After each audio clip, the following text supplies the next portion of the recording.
छोड़ हमरा के, छोड़।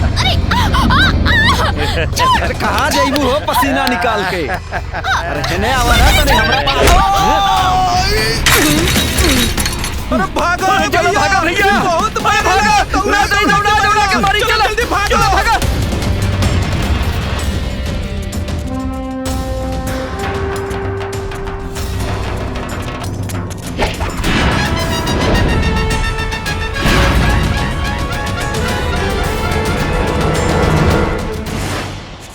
माई के बेटा है धरती के लाल, तोहनी के एथी में दम होखे ता आके ठोकला सताल।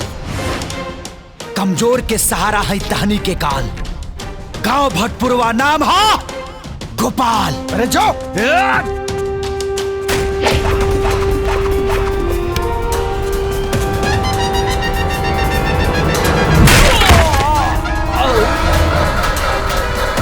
मार के रखे हाथ तो ना छोड़ा।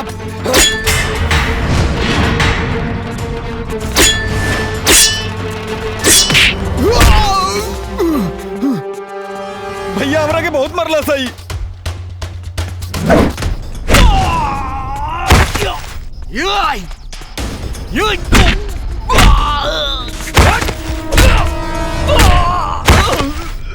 अरे भैया भैया भैया भैया हमरा के छोड़ दी।